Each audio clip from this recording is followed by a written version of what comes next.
প্রিয় সাংবাদিক ভাইরা, আসসালামু আলাইকুম। আপনাদেরকে এবং আপনাদের মাধ্যমে প্রিয় দেশবাসীকে আমি আবারও আজকের পবিত্র ঈদুল ফিতরের ঈদ শুভেচ্ছা জানাচ্ছি। ঈদ মোবারক।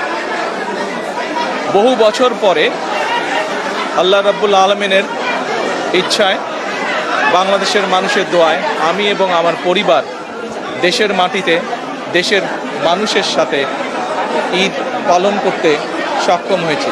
তার জন্য আমি প্রথমেই আল্লাহ রাব্বুল আলামিনের দরবারে শুকরিয়া আদায় করছি। আমি এই দেশের একজন নাগরিক হিসাবে আল্লাহ রাব্বুল আলামিনের কাছে দোয়া করি যেন আল্লাহ আমাদেরকে সেই রহমত দেন।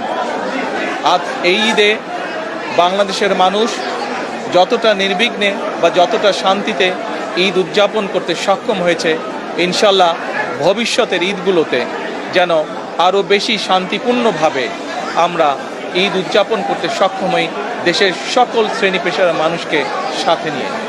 একই সাথে আসুন এই ঈদে আল্লাহ রাব্বুল আলামিনের কাছে আমরা রহমত চাই, যেন আল্লাহ আমাদেরকে সেই রহমত দেন যাতে করে আমরা বাংলাদেশের মানুষের সেই প্রত্যাশিত সেই বাংলাদেশকে ধীরে ধীরে গড়ে তুলতে পারি। আজকের এই ঈদের দিনে দেশবাসীর কাছে আমি দোয়া চাই। একই সাথে দেশবাসীর কাছে আমি অনুরোধ জানাবো যে আপনাদের সহযোগিতা যদি থাকে, ইনশাল্লাহ আপনাদের এই নির্বাচিত সরকার দেশকে আপনাদের চাওয়া অনুযায়ী দেশ গঠনের কাজে সর্বোচ্চ শক্তি দিয়ে চেষ্টা চালিয়ে যাবে। সকলকে আমি আবারও ঈদের শুভেচ্ছা জানাই। সকলে, দেশের সকল মানুষ, দল মত নির্বিশেষে সকল মানুষ ইনশাল্লাহ ভালো থাকবেন, সুস্থ থাকবেন।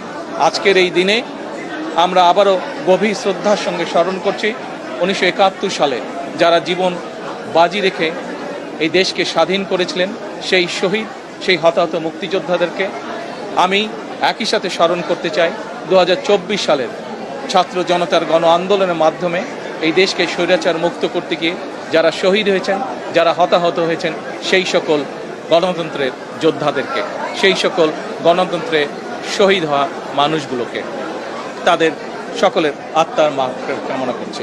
সকলকে আবারও ঈদের শুভেচ্ছা। ঈদ মোবারক। আসসালামু আলাইকুম।